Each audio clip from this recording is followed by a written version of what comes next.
Welcome to the Summit Forum. I'm Aaron Atwood, Vice President of Advancement here at Summit, and I'm so glad that you're here with us today. And our guest, Dr. Jay Richards, it's a real honor to have you here.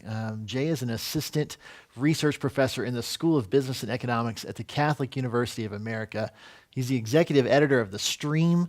I'm a real fan. Thanks. It's amazing what you guys have done in a short amount of time with that. And you've authored also a number of books. Mm-hmm. Indivisible is one that our president here at Summit has praised. You wonderful. and James Robison just did a fantastic job with that. Money, Greed, and God is a must read. If you have not read Money, Greed, and God, you have to do it. And then you just came out with a new one. That I'm excited to hear about, but well, we don't know what it's going to be called because it actually hasn't come out yet, but it's about the information economy. It'll be called something like Why Robots Won't Replace Us, but I'm not in charge of the title, so I can't say for sure. Okay, don't go buy that one yet. Thank you for being with us here, Dr. Richards. Great to be here. Today we're going to talk about money. Yeah. Capitalism, communism, conscience. I want to cover all of those things in a short amount of time. Alrighty. But we're just going to have a conversation together, and we'll do that for about 30 minutes, and then we'll take your questions from the audience. If you want to submit a question, there's a little form right down here underneath your viewing screen. You can put your question there, or you can tweet a question to us. So on Twitter, if you just use the hashtag #SummitForum, Kristen will get those questions and send them to us, and we'll answer your questions here on the forum. So let's jump right into it. Yeah, absolutely. How do you get started in a field of economics? I know some of your background is in theology, so talk a little bit about how you got going in this area. Basically, I got involved in economics out of frustration. I mean, that's the honest answer to the question. My background, as you said, is mostly theology and philosophy. At least academically, I started out in very arid technical analytic philosophy, but the intersection of ethics and economics had transfixed me even in college. I was concerned about about the issues that concern college students today, about poverty and wealth, and do some people have too much and other people don't have enough, all these kinds of questions. And they really bothered me as a college student in the 1980s. But as I graduated from college, the Soviet Union collapsed. And even in the early 1990s, remember when Bill Clinton was president, he was generally a kind of free market oriented person. And I honestly thought, if you think of the 20th century as a contest between these two fundamentally different ways of organizing a society, one a kind of generally free one this command economy, well, hands down, the free economy just works better. It does a much better job at lifting people out of poverty, at creating wealth, at allowing people to exercise their freedom. But I thought, well, that argument's been settled. There's no reason to write about this or to lecture on it. And so I really focused on science and theology, science and faith for many years. But that got me back on college campuses, including Christian college campuses in the late 1990s.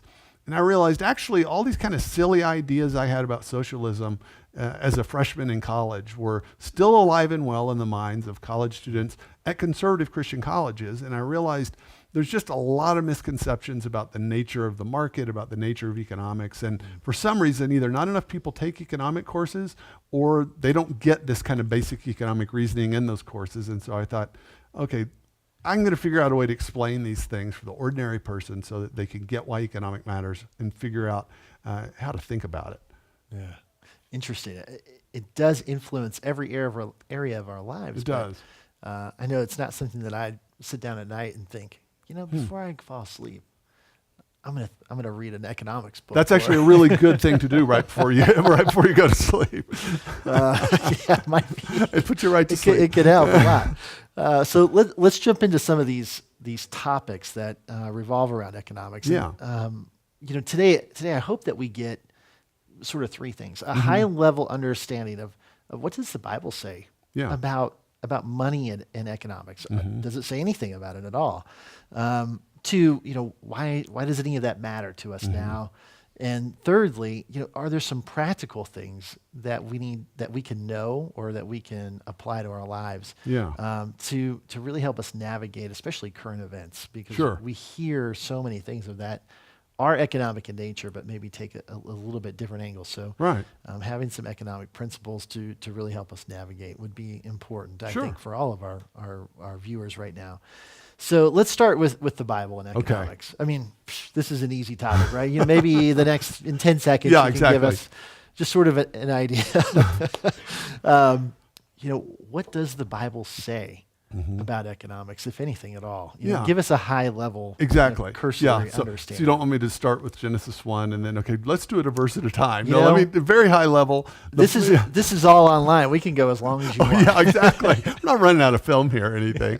I mean, first, the important thing to say is, of course, the Bible's not an economics textbook. And so if you're going to say, okay, I'm going to get everything I need to know about economics from studying the Bible, that's not a good way of thinking about it. You're not going to learn about the law of comparative advantage. The Bible doesn't talk about supply and demand.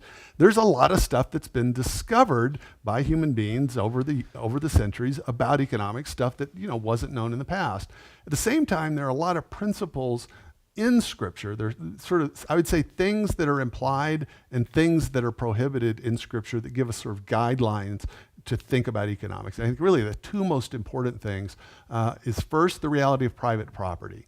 Nowhere does the Bible say everybody should have private property. It's nowhere defined, but it's everywhere assumed. So if you look at the Ten Commandments, for instance, two of the Ten Commandments presuppose that people have a right to property. Thou shalt not steal. That implies that people have some stuff, they have some things that you're not to take from them, right? And thou shalt not covet. In other words, people have things that it's perfectly right for them to have, and you shouldn't be wanting to have them for yourself. So that presupposes this idea of private property. And in fact, if you look at the ways in which the ancient Israelites actually interacted, even the way that Abraham in the book of Genesis bought a plot of land, right, for Sarah, his wife. He wanted to buy a tomb. There are 50 chapters in the book of Genesis.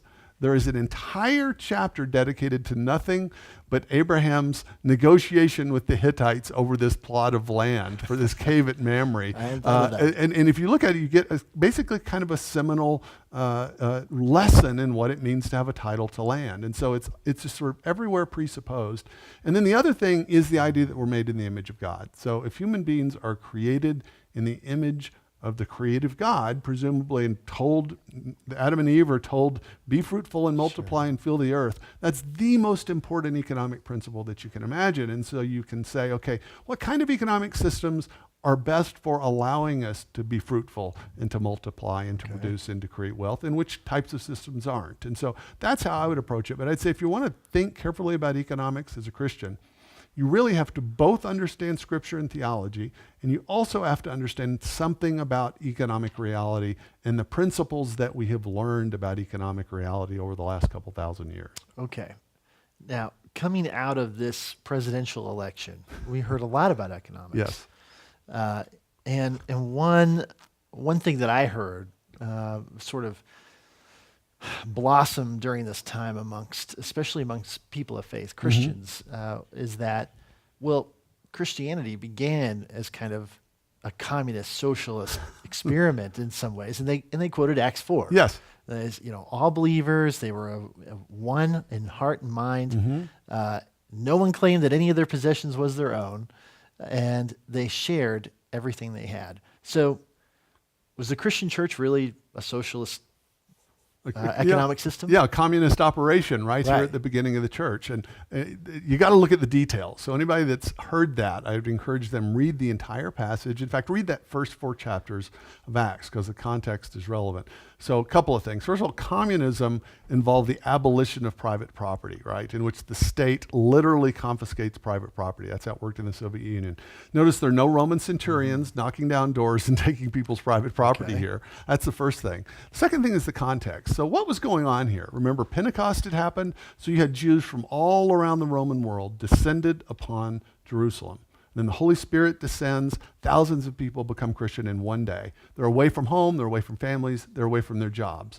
And then in that moment, suddenly you have all these new believers trying to say, okay, now how are we going to deal with each other? And so in that situation, they spontaneously and voluntarily decided, let's sell our possessions. The people that are in Jerusalem, remember, they had the possessions. The people that were traveling, they didn't have their homes with them, right? And so the believers in Jerusalem sold some of their stuff and they shared it among them. So it's a story of what the early church at Jerusalem did under a temporary crisis. But notice what else is not said. It's never said that this is supposed to be a model for how the church in every place operates. In fact, Paul, if you read all of Paul's letters, he never advocates this to the Thessalonians or the Corinthians or to the Romans. For all we know, this worked its way out for about 6 weeks, and then a lot of the new believers went back home. And so we're talking about a temporary situation in which Christians, in this one circumstance, sort of an emergency situation, shared their belongings among each other. It had nothing to do with communism, nothing to do with socialism. And in fact, even that kind of emergency response was never commended for churches elsewhere in other situations. Okay, so often I think it's really helpful to define terms. Yes. So what's an easy way for us to handle this idea, the difference between communism and socialism? Because Bernie Right. Sanders would say, Yeah. democratic socialism is not the same thing as communism. I'm not, Right. nobody wants communism anymore. We want the Democratic kinder, social- gentler Yes. version, democratic socialism. What's the difference? Well, the reason these debates happen is because these terms aren't defined properly and they don't have fixed definitions. That's the simplest answer. But believe it or not, think about the Soviet Union, the USSR, right? Now, so we think of the Soviets as communist, but USSR stood for the Union of Soviet Socialist Republics. They referred to themselves as socialist. And so socialism, for Marxist theory, which is what all the communist experiments were, socialism is actually thought to be a temporary stage. So you had the capitalist stage where people are buying and selling and using equipment. Socialism is where the government basically owns everything on behalf of the people. Get rid of private property, the government owns everything. Then a new socialist man, they said, would emerge. It's not attached to possessions. And then at that point, the state would wither away and you'd have a communist utopia in which people did whatever they wanted to do and be wonderful. So the image of God in us would come out, right? Yeah, it would just be perfect, exactly. Forgetting the kind of fall apart and forgetting the fact that, people actually like to possess things and it actually is a part of a kind of human nature. So the reality is there hasn't ever been a communist in a sense because there's never, that communist state, that utopia has never actually existed. Every Marxist experiment got stuck at the socialist stage. And so democratic socialists, what they're basically saying is, okay, no, I don't really want to totally abolish private property. I just want the government much larger and much more in your lives than it is now. That's essentially what they're saying. And so they'd rather have a much larger government in which the government controls lots of things, but you get it at the ballot box rather than violent revolution. And I grant that. Bernie Sanders is not calling for violent revolution. You still have to say, okay, what would that look like? And would this actually help people? And that's really the relevant question. But notice how often simply the kind of shell game of changing definitions is used to prevent us from thinking clearly about these issues. Yeah. There are plenty of examples of socialist countries that Right. are working. I mean, Denmark, Sweden, Finland, Canada. They seem relatively stable. Yep. I have friends who live in Canada, and they seem fine. they're the happiest people I know. Yeah. I mean, so what's wrong with it? Why not? Well, the first thing to say is none of those countries are actually socialist. And so this is a widely misunderstood thing. And in fact, since you mentioned the Stream, I'll shamelessly plug the Stream. But if people go to stream.org. It's a great resource. Just check stream.org. We've got a guy from Finland who's written an entire book on this. He has a really good piece describing the economic systems in Scandinavia. So just search for the word Scandinavia and it'll come up.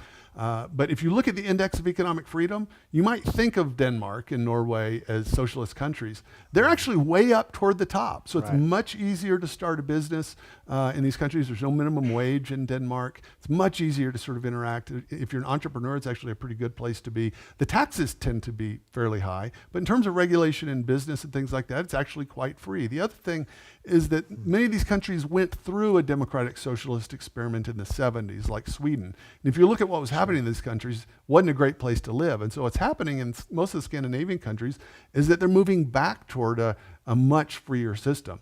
The other thing that everybody forgets is that there are things that can work fairly well at a small scale that don't scale up. Right? So there's a way of interacting that works at the family level, for instance, right?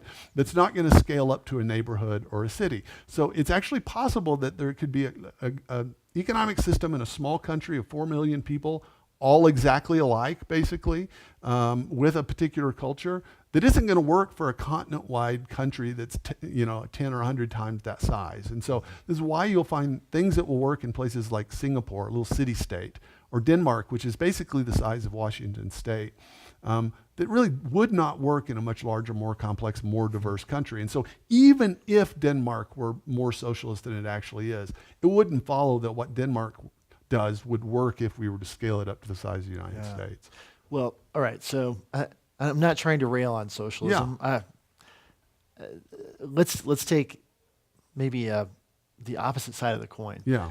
So Christianity wasn't a communist experiment, so to speak. Was it a capitalist experiment? Were there policies of capitalism built in to the church in the early days? I mean, see, it's sort of an odd way to speak because these categories are all very recent inventions. In fact, the word capitalism itself is a 19th century invention. And you know who came up with it? The socialists. So if you read Adam Smith or the advocates in the 18th century for what we now call capitalism, they just talk about a natural system of liberty. Capitalism was the pejorative word that socialists tried to attach to essentially this group of people that owned factories and hired people, essentially. And they called them capitalists. And said basically what they were saying is, under this evil system, capital, that is money, controls everything. And so it was actually an insult, and actually not a great word to use for what I would say is economic freedom or free enterprise. Okay. That's the way to sort of think about it. And economic systems have developed over time. And so certainly in the early church, or if you think about the time in which the ancient Israelites lived, say during the Davidic kingdom, it was an entirely agrarian culture. It was a tribal culture in which virtually everyone lived on farms and were parts of essentially extended families. And so the way in which they're going to interact is going to be different from the way people interact in a city, right, where you live not on a farm, but you, say, work at an office or in a factory. And so the things we've discovered about economics and these economic systems are things that have developed over time. So really when we're talking about economics, part of what we're doing is saying, okay, looking back, what kinds of things have worked well, what kind of things have not worked well, and then what's likely to work in the particular system that we're in now. Mm-hmm. There are things we know now about economics that people 100 years ago simply didn't understand, or 200 years ago. We I would say, have a moral responsibility to think more clearly about economics than our ancestors did 200 years ago, simply because we know a lot more about it now. Sure. So what is it about free markets that actually works? What actually works about free markets is that it fits the human condition best. What I would say is what we want is an economic system that best matches reality, essentially. And so if human beings are bodily creatures, right, then we need a system that can provide and distribute goods and services and food and water and all these kinds of things. We want it to be able to channel our creativity, our legitimate self-interest, say, to take care of our kids, but also channel our fallenness. That's the kind of key thing, is because a system that's fit for angels is not a system we need to spend any time on, right? We want a system that's fit for fallen creatures, still made in the image of God, but also fallen. And this is the kind of key insight of economic freedom, is that it's not anarchy. What is the system in which you have the rule of law, you have a government that maintains the rule of law, and then it sets up the conditions in which people can exchange different services and goods, but they have to do it in a way that's voluntary, so that if I'm a butcher and I want you to buy my meat, I can't force you to buy it. I can't take your money. I have to, even if I'm greedy, make my meat as good as I can and try to provide it for you at a price that's better than my competitors. In other words, a system that channels people's self-interest and even their vice and their sin into socially beneficial outcomes. That's the genius of the free market system, and there's no other system that's like that. In socialism, you're not channeled toward serving customers, you're channeled toward currying favor with government bureaucrats, essentially. That's where the incentives are. Policy talk, it tends to lead down a road of compassion when we start to think about how do we help society. I think of a lot of voices that are out there right now. I won't mention any names that sort of look at the budgets. Yeah.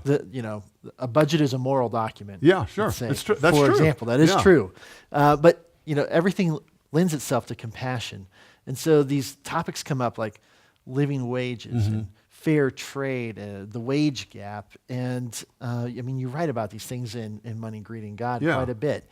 what are some principles for determining if a policy like raising the minimum wage, Yeah. for example, is a good one or is going to have unintended consequences? Yeah, We don't. that's a we don't know. simple question. If the policy hurts people and it's supposed to help them, it's a bad policy. I Okay. mean, it's really that simple. The problem is that certainly, especially a lot of kind of Christian thought leaders, don't want you to think that thought. What they want you to think about is how nice they are and how much they love poor people and how they love poor people more than the people they're arguing with. It's this term that's popular now called virtue signaling, right? In which you do things, you tweet something that shows, actually doesn't help anyone, but it shows that you're compassionate. Well, of course, we're supposed to be compassionate. We're supposed to be empathetic. Compassion actually means suffering alongside people. Most of the time, we can't suffer alongside somebody that's in another part of the country. What we can do is empathize. But what we want to do is say, okay, what policies do we know or are we likely to imagine will actually help this person? And so calling something a living wage, you say, okay, what does that mean? Well, it means that we raise the legal price at which someone's able to pay. So if you're going to employ someone, you aren't allowed to pay them less than some fixed amount. Okay, so what you're saying is that you're going to help a poor person that doesn't have a job by making it harder for employers to employ them. No, That's no, literally no, what no. you're doing. Come on, Jay. What I'm saying is I'm going to make sure that the people who have minimum wage jobs can actually survive on the amount that they're being paid. Yeah, the assumption, of course, is that they're going to have those jobs because, of course, this is the difficulty, is that in economics, a person's labor is worth a particular amount. And so you can't make someone's labor and experience worth a particular amount simply by making it illegal for someone to pay them less than that. What you want, a lot of people, there's always, in any particular economy, there's some guy whose labor is worth the least. He has the least experience. And so what he needs more than anything is experience and a first job. And so what you don't want to do is chop off the bottom rungs of the economic ladder. You want a ramp that he can start on. And so I often say, frankly, for someone with no experience, just the fact of having a job is more valuable than the amount that they're getting paid initially because it gives them discipline, it teaches them how to do certain things. And there's no job in the United States that's literally a dead-end job. It's always an experience that allows you then to do something else. And so the last thing you want to do, if you want to help that guy, you don't want to make it even harder for somebody to hire them. You want to make it possible for people to pay whatever his labor happens to be worth so that he can actually grab the bottom rung of the economic ladder. But if we go back to, I'm thinking out loud here, Sure. so follow me on this tangent. We go back to the principles that you suggested earlier, that we are all made in the image of God. Right. That's one of those biblical principles. If we take that and apply it, let's apply it to the minimum wage. And I'm trying my best to think the other side of this coin. Right. That it sounds like we're actually, empowering someone who has a job by paying them more money. I'm going to virtue signal here. Yeah. I'm thinking about that single mom who's working, 2 full-time jobs to try to make ends meet so Right. that she can take care of her kids. I mean, it's just a shame, and we shouldn't live in America, the home of the free, Yeah. Right. Well, and have a situation like that. So Yeah. as a society, we should put in place some measures to help that mom, to lift her up, to bring her to a place where she has, a fulfilled life. So to speak. absolutely. I totally agree. It's just that raising the minimum wage is a really stupid way to do that. And we know that. I mean, this is what's funny about the minimum wage. I use it as an example all the time. And the reason is because all you have to understand is what prices do and the relationship between supply and demand. So in other words, it's page 1 of your intro to economics. And so if you understand that, you understand why that is a government-enforced coercive minimum wage will harm people, and it's going to harm the person that's the weakest and least experienced the most. So it's like it preferentially targets the people who can least afford it. It doesn't harm the people who, let's say there's the guy that's getting paid a certain amount, and then he's going to get a little bit of a raise, and he was about to get a raise anyway. That's not going to hurt him. What it's going to hurt is the people that are either right at the edge or that don't have jobs at all. So it's going to harm the people that are already the worst off the most. And so you're essentially a smart bomb to hurt the people who can least afford it. That's what minimum wage legislation is. And I mean, it's just, what's so strange about it is it's not complicated macroeconomics. This is microeconomics 101. And so if as Christians, we're not even willing to use the most basic and well-tested principles and truths of economics in our moral reasoning on economics, I would say we're not morally serious. I mean, it would be like we're going to talk about the sort of, the morality of building particular kinds of cars, but not actually take account of physics or something like that. I mean, it would be just totally bizarre. I think the only reason it happens is because as Christians, we've allowed people to think that there's no facts in economics. We all know this, that, well, if you're studying chemistry, there's just some facts, right? You actually can't just decide that hydrogen is lighter than helium, or helium is lighter than hydrogen. It just is what it is. But when it comes to economics, we don't actually think there are any facts. We just think it's all about feelings and aspirations. Like you said, well, wouldn't we'd really like the world to be a particular way? Well, aspirations aren't principles or policies. And we want our policies to be based on economic reality and not on kind of warm fuzzies that we have in our hearts. Okay. Because I like to poke the bee's nest, so to speak. I don't know what it's a tick. I can't help it. What about the wealth gap? Yeah. I heard time and time again, and we still see, whether it's Occupy Wall Street or even, some of these resistance movements, right, that the rich are getting richer and the poor are getting poorer, and that's a cause and effect relationship. Yeah. There's several economic assumptions behind this. And so this is kind of the key thing. The rich are getting richer. If you say, okay, some particular segment of society, it doesn't follow that they're causing the poor to get poorer. The rich can be getting richer, and the poor can also be getting richer at the same time. And the reason is because the economy is not this fixed pie, and it's like, or a pot of gold. Sort of imagine the economy as a pot of gold. And so if that guy has a bunch, that leaves less for everyone else.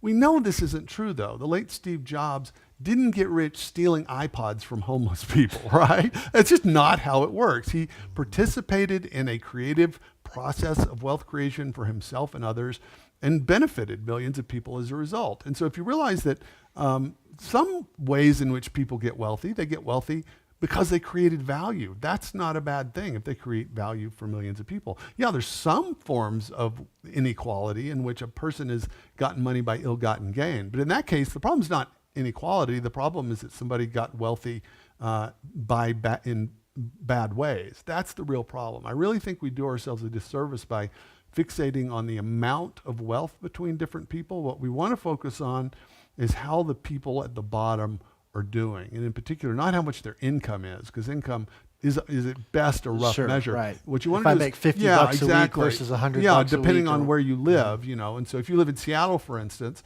where I lived until a few years ago, junior high babysitters made $12 an hour in Seattle, right? They're not making that probably in Montana. And so what you want to focus on is what's called consumption inequality. So how different is the consumption, say, of a Bill Gates and somebody that's in the bottom 20% of the income ladder? Well, actually, it's much closer than you would think. The average poor person in the United States gets enough medical care. They get more than enough calories, all the kind of basic things you would count in terms of consumption. We've actually solved that problem. I mean, people that starve to death in the United States do it because they've gotten off somewhere by themselves. It's not because there's a lack of food or even access to food. And so if you focus on consumption equality, or the amount of kind of basic consumption, it's a much prettier picture. I just think what we're doing is we're getting distracted if we notice, oh, there's this rich guy over here. The only reason you're worried about the fact that he's rich is probably because you misunderstand the economy and think that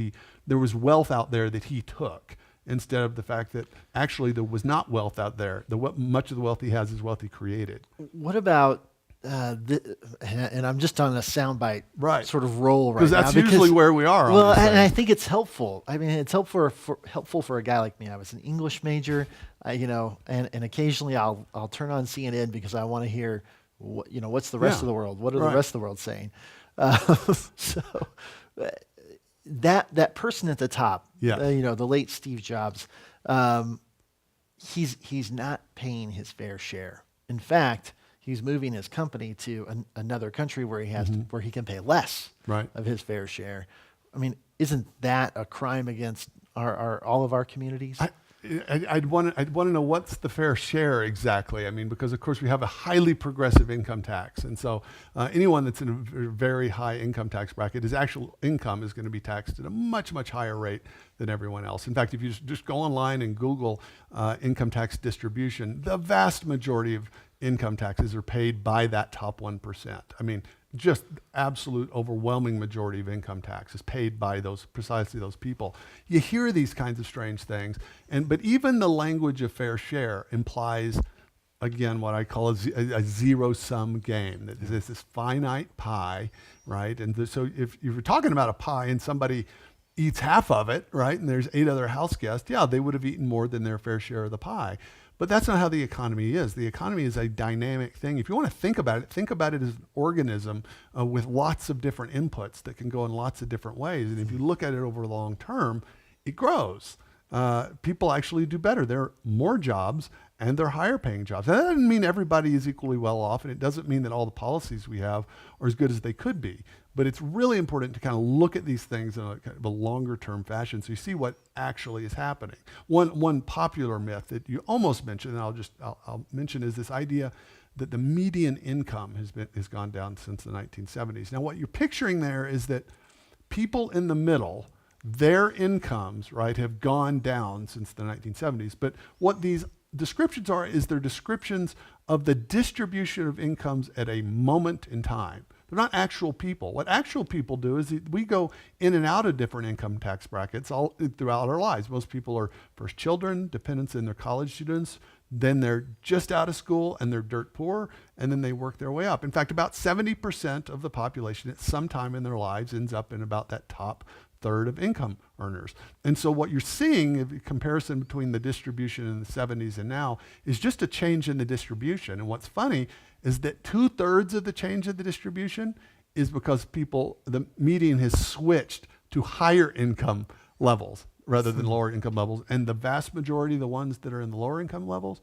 are recent immigrants. We have many more immigrants from lower income countries. So whatever you think about America's immigration policy, it's not a strike against us that people from third world countries primarily can come to the United States and do better here than elsewhere. And so you got to take all that into account when people are making these comparisons, because a lot of this stuff is straight out of How to Lie with Statistics, and a lot of it is simply not understanding what's being described and compared. Well, you make a great point in Money, Greed, and God that even the way that a statistic is presented, Yeah. and I think you use the example, the 3 richest people in the world Yes. control more wealth than all 600 million people in the world's poorest country. That's right. The way that statistic is stated in a way that's supposed to make me Of mad, course, right? It's the verb. In fact, verbs always betray bias. So the word there is control, right? So the 3 richest men in the world, and I think at the time it was Carlos Slim from Mexico and Warren Buffett and Bill Gates. In fact, they're still sort of They're in the up top there. 10. Now we have Jeff Bezos and Mark Zuckerberg. But just the word controlled does everything. What if it said created? Right? Or is a steward of? It completely changes your calculation. Besides which, what's the relevant question? It's not that those guys have done something that has created a huge amount of wealth. It's why aren't the 600 million at the bottom in a better situation? What can we do to help them? That's the relevant question. It's not, oh gosh, there's rich people somewhere. Any more than the problem is, oh no, they're healthy people somewhere. That's not the problem. It's that they're sick people somewhere. And Christians spend a whole lot of our emotional and kind of energy essentially on these really nonsense questions that aren't morally significant. We need to focus on the morally significant questions. When it comes to economics, it's actual bone grinding poverty in a situation where people can't get out of it.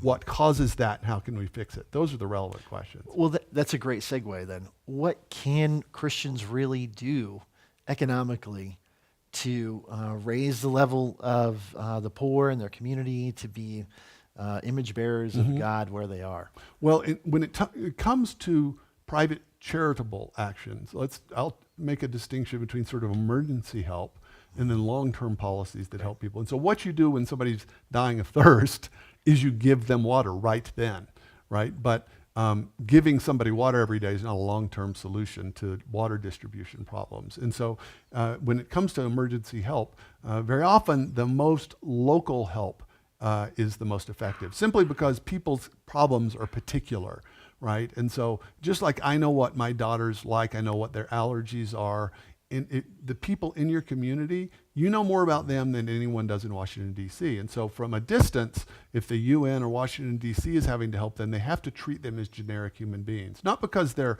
uncaring, but because they don't have the information. And so when it comes to sort of emergency charity, I'm a big believer in decentralization as much as possible. Practice this principle of subsidiarity. It's a big word that just means let the jurisdiction closest to the problem first deal with it before sort of moving it up.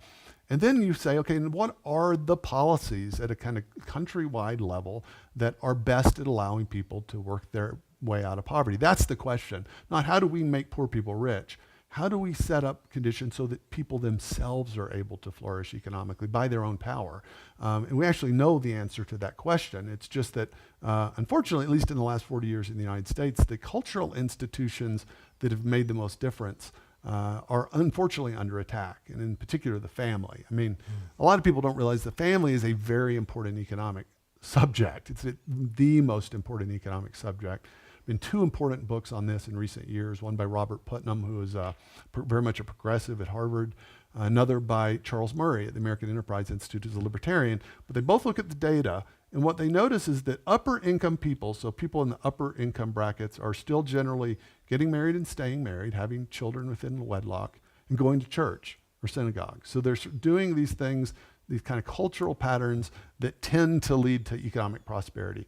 The people at the bottom, unfortunately, are doing the opposite, not getting married, having lots of kids out of wedlock, all the kind of cultural sort of devastation that happens. And when you do that, what you end up with is generational cycles of poverty. And I think that's honestly, at least in American economic policy, that is the most important question is, okay, what do we do with lower income families that are in these cycles in which there's just kind of no getting out of?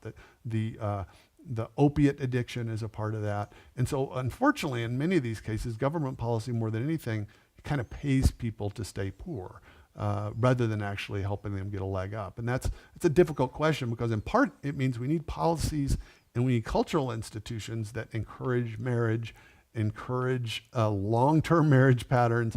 That's actually a really important economic question. And this always irritates people because they want me to say, well, let's lower the income tax bracket. Sure. Actually, that's less significant than solving the family problem. And so I really do think solving the family problem among lower income Americans, Native Americans, that is people that were born here as opposed to immigrants. This isn't a problem, notice very often. If you look at first generation immigrants from other countries, they almost always immigrate as families.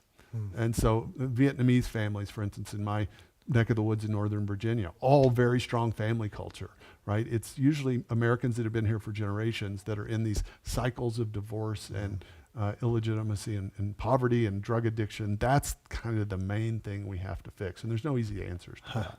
Yeah. So one of the best things I might be able to do for my city is counsel young married couples to stay married. Absolutely. And walk alongside Absolutely. them. And find out, okay, look, you're thinking about getting divorced. Let's meet. You have a friend that's a coworker and he's working. That's just no, it is. That's not crazy. economic. No, it's Come not. on. It's actually not. I wanted a flat tax. You did. You want that's right. Flat tax. That sounds like that's fine.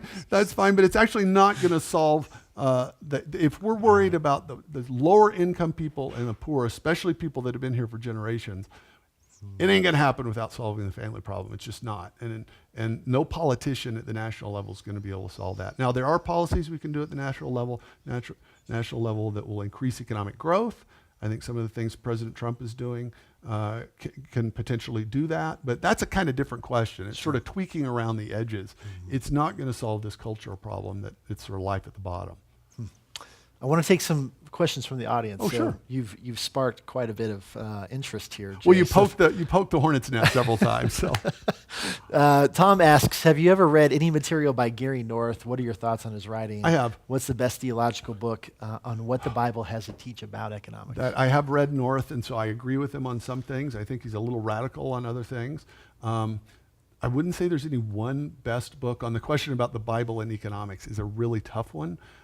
I do think books by Michael Novak are, in terms of kind of theological sophistication and economic sophistication, almost anything that Michael Novak wrote after, say, 1984 was really good. He kind of started out on the left and then moved, is really, really good. Actually, the reason frankly, that I got into this, Aaron, in part is because there's not enough kind of integration of theology and economics. And so some of the early Christians, especially in the Reformed tradition, that started on this, what they really did is they sort of integrated Christian theology and kind of libertarian political philosophy. And that can be good and bad, because I think sometimes libertarian political philosophy brings a lot of philosophical presuppositions along that we don't really want to adopt. And so I would say what we want is we want to adopt the best, the sort of key insights of economic thinkers and the best empirical results of economic study, but we need to embed them in a kind of robustly Christian metaphysic and worldview. And there hasn't been a whole lot of that. I mean, that's why I mentioned Novak. He's one of the first people that really takes economics and theology seriously. And then at a different level, some of the work that George Gilder has done, though he keeps the theology to a minimum, it's kind of implicit. And then I'll give you a wild one that no one would expect, actually, this book by a guy, libertarian Peter Thiel, 0 to 1. If you read, you can't read 0 to 1 without realizing, actually, this is an image of God idea here, that we can create something new that didn't exist. I'm not sure if Peter knows it's an image of God thing. No, I don't know either, but if you read it, it's at least implicitly there. But honestly, I do feel like Novak was the greatest so far at integrating theology and economics, and he just passed away here just a few months ago. Yeah. Critics of capitalism, let's call it free markets. Matt asked this question. They often accuse that system of being based on greed, self-centeredness, and therefore not in accordance with Scripture. Yes. Do you agree with that? I totally agree that if free enterprise were identified with greed and were sort of based in greed, it would be incompatible with the Christian faith. It just would, because vice, avarice and greed, selfishness, that's one of the 7 deadly sins. Sure. Traditionally, it's basically making an idolatry of your stuff. And so it's a sin. Fortunately, I don't think that's the case. If you actually study what actual entrepreneurs do, if you actually just study what people really do in business, what you discover is the kind of ordinary stuff of life. Yeah, there are greedy people, but you notice you always hear about the 3 or 4 greedy businesses. You always hear about the Enron or the WorldCom. We don't hear about the thousands and thousands and thousands of small businesses all across the country that are employing people, that are creating value, that are creating a type of social cohesion. We hear nothing about that. But if you talk about economics, everybody always wants you to talk about, well, wait, I heard about this greedy guy that, bilked everyone out of millions of dollars. There's no other subject that's like that. I mean, just if you think about medical doctors, right? There have been some evil medical doctors, but nobody, when you talk about medicine, wants you to focus on, Jack the Ripper, who was apparently a physician. But there's something about the kind of stereotype of business people that, unfortunately, I think, I feel bad, because I think about how many business people that are creating value and are exercising God's calling on their lives, that sit in pews in churches every Sunday and have to listen to sermons that absolutely don't understand what they're doing. My view is that if you're a pastor, if you're a priest, if you're a religious leader, the best way for you to be prophetic to people that are in business is to know what the heck you're talking about when it comes to economics. Then you know actually what's going on, and what you say, they can't just write off because you don't even know that there's a supply and demand relationship or something like that. This viewer asks a question that I could have asked you myself, so I'm empathizing here. I can relate with this. I'm a regular Joe who has a hard time retaining all this information. You said yourself, Sure, if you want to fall asleep at night, reading economics might not be a bad idea. How do I, as a regular guy, get better at conveying economic truths without going and getting a PhD? Absolutely. Which you don't have a PhD in economics, not at all. by the way. Yeah, I'm a philosopher. I'm a shameless generalist. Yeah, absolutely. You don't need, now, I'm not saying you shouldn't study economics. That's great for people to do that. My daughter's planning to study economics and philosophy in college. But the kind of economic knowledge that you need, that the average Christian needs, is not macroeconomics and econometrics. It's the kind of stuff we're talking about here. And it's why I wrote this book, Money, Greed, and God, honestly. It's like, okay, what are the basic things you need to understand about the nature of economic reality and economic principles in order to think your way through to these problems? And honestly, I don't think it's that complicated. So I hate it. I always say, well, that's why I wrote Money, Greed, and God, but there's Economics in One Lesson by Henry Hazlitt, which is not a Christian book, but is terrific.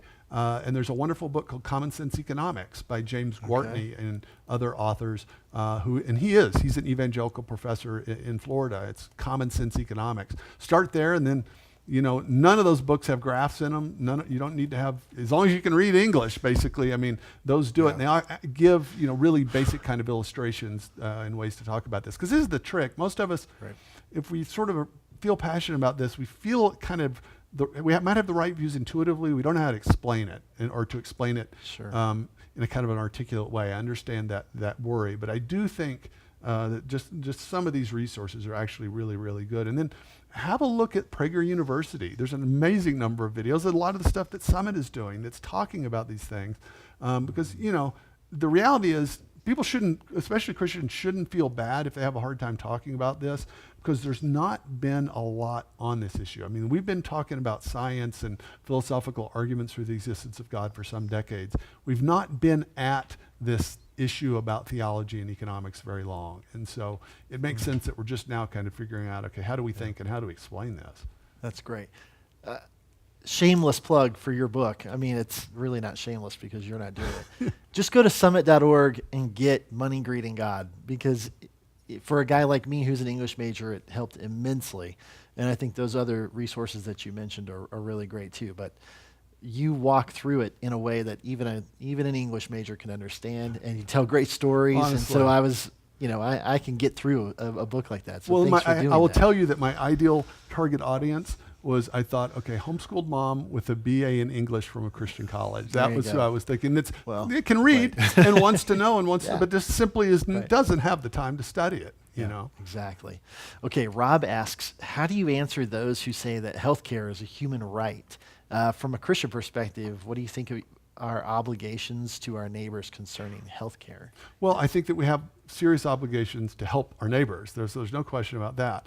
I don't think the claim that healthcare is a right, I'm not sure that it even makes sense. I don't think people realize what they're saying. I think what they mean is we want people to have adequate health care.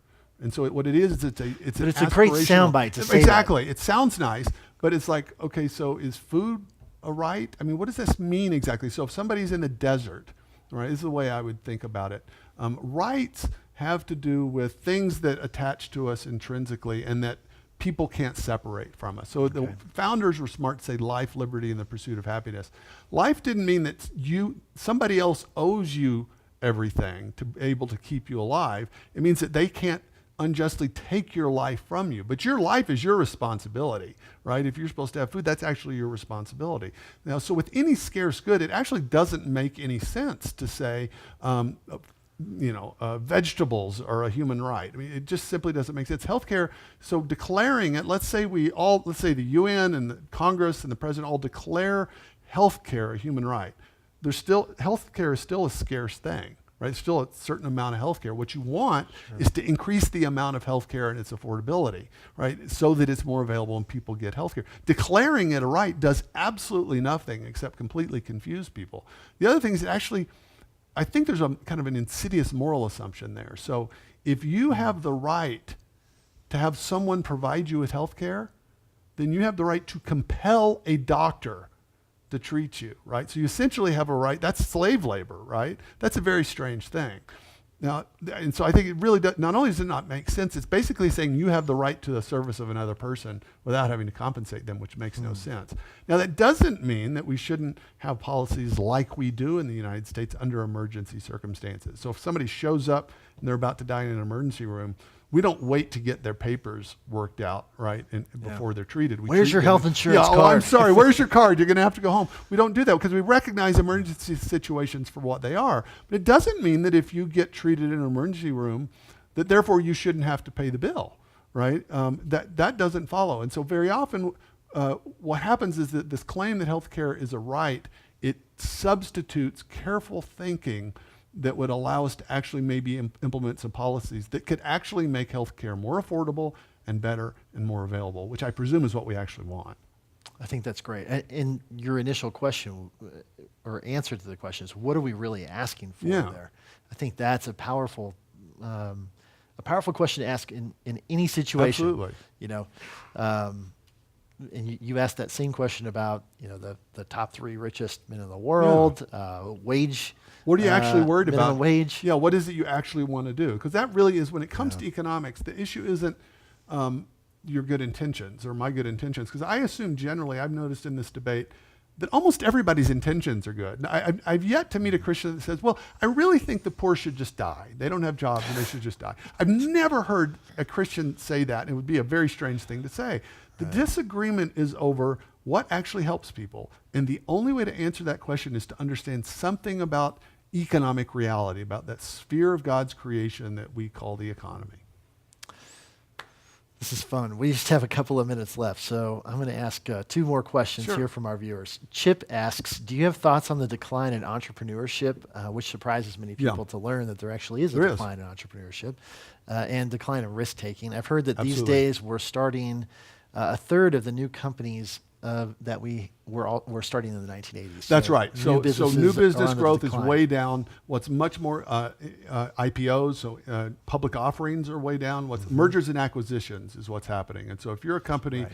what you want to do ideally is get to a certain size, like Instagram, 12 guys, 18 months work, and then get bought out for $1 billion. That's kind of what you want to do. The reason for that is because of regulation, basically. The way we've set up business and banking regulation, it just encourages that kind of activity. And so we essentially punish the risk takers at the beginning. But I do also think that there's a problem of courage. I mean, the reality is there have been several recent studies that have come out in the last 12 months, and I talk about this actually in my forthcoming book, that show that Americans, especially 35 and under, are much less inclined to move to different places. So very often, if you're someplace in the United States, you say, well, there aren't any really good jobs available. Well, then move to where the jobs are. I mean, it seems sort of obvious, but it often doesn't occur to people. And what it turns out that if you look, it's upper middle class people that are much more likely to move to where the jobs are, and people that are living in places that are in generation-long depressions that ought to be moving that aren't. And so I do think that the kind of mobility and just the kind of pluck and resolve and courage that earlier generations had, we tend not to have. And so I do think that a little bit of this is just having to cultivate the virtue of courage. That's on the personal side. On the public side, I do think we absolutely need to reduce the onerous regulations that prevent both the starting of businesses and then bringing them to public. I mean, that's a function of federal regulation and nothing else. Yeah. Aaron asks if things like raising the minimum wage. Yeah. You answered that like it was basic economics 101. Yeah. I mean, hey, 'Cause it is. this Yeah. and that. Why do so many spokespersons speak like it's this really complicated Yeah. issue? How are they controlling the debate? Yeah. Here's what's happening. The reason that minimum wage gets discussed in politics is because politicians have a different set of incentives. So if you're a politician, just look at any poll. So almost anywhere you live, let's say you're a member of Congress, you know that 70% of your constituencies think raising the minimum wage will help people, right? And so what's your incentive? Well, it's to get reelected. And so you know that you can actually advocate raising the minimum wage, and you're going to encourage 70% of your constituents. Or you could just do something stupid like say, well, actually that will harm people because I know a little bit of economics, and then turn off your constituents. So you got to remember that the incentives of politicians is not to teach you good economics lessons, especially if your representative knows you probably are clueless at economics. The incentive of your politician is to appeal to whatever cluelessness you happen to hold. And so we can't expect representative politicians to speak clearly on these issues, unfortunately. But I will tell you, now you're poking. yeah, on but I will tell you that that certainly ones that have studied economics on the left and right know this perfectly well, and are just generally mostly cynical. But as long as the American public doesn't understand this, we're not going to have politicians, except for those kind of rare one or two that are actually going to tell us the truth if we don't like to hear it. Okay. Here's a great question to maybe round out this conversation. So this sounds like someone who's either taking the other side of this Sure. free market socialist economy debate, or they really believe it. So under a free market society, a capitalist society, won't there always be winners and losers? At least in a socialist economy, we'd have people that were all on a similar level. Well, so in a social, we can actually look at socialist economies and see what actually happens. Everybody doesn't end up with equal income. What you end up with is a political elite. Because remember, under socialism, just look at Merriam-Webster, it's a system that ultimately there's an abolition of private property. So there's really nothing that limits the power of the state at that point. And so people don't have a level playing field. What you can do, at least, I'll give you an example. Venezuela, Google Venezuela if you want to know what happens. You can't make everyone equally rich. You can't make them equally middle class like you would imagine an American middle class. You can make the vast majority of a population utterly destitute and poor and running out of toilet paper. That's what socialism does. It just simply doesn't do what we imagine it to do. And so I would just say, just look at what socialism has actually done historically. We can always create kind of nice images in our head, but it's not the nice images in our head that are going to affect real people. It's the policies that are implemented. And we have a century of data now to go on these questions. Just 1 minute on this. How do we start to frame this conversation with people? And I'm assuming it's going to be mostly on social media. Yeah. So give me something short. 140 characters. The pie isn't, the pot of gold isn't finite. Right. There's a pie that's ever growing. I can create my own pie. You can Right, create exactly. your pie. No, that's it. Exactly. The economy is not a pie. The economy is not fixed. It's not just one pot of gold. Or if it is a pie, it's a pie that grows over time. And we know this, right? And I would say as a Christian, we can know this as an economist. We can just simply look at the economic data. As a Christian, I think we have an answer to that because human beings are unique hybrids of the spiritual and the material. And so we're able to transform the material world and create things that were not there before. And so that's the kind of economy we want. We want an economy in which individuals and groups and families can create value, can create wealth that wasn't there beforehand. Yeah. This has been a great conversation. Thanks so much, Jay. Aaron. Thank you so much. I'm inspired to go grab a couple economics books and That's something. sort of get a little bit better handle on things like trickle-down economics and free markets. And so thank you very much pleasure. for inspiring that in me. And I know that our viewers are very similarly inspired, I'm sure. In case you're wondering, we are filming from our classroom here in Manitou Springs. This is Summit's headquarters, and in fact, in just a couple of hours, this room will be filled with 184 students from all across the world who are here to listen to Jay and others like him come and talk about biblical worldview. So I encourage you to check out our website, summit.org, to learn more about our summer program and other forums that we have that are online as well. And Jay, again, thank you so much. Thank you all for watching and being here with us today. We'll be following up with an email to you that will include a link to be able to rewatch this forum. And you can join us next time. We'll be doing this in June for the next forum with our Summit president, Dr. Jeff Myers. And we'll be talking about the secret battle of ideas. Thank you so much.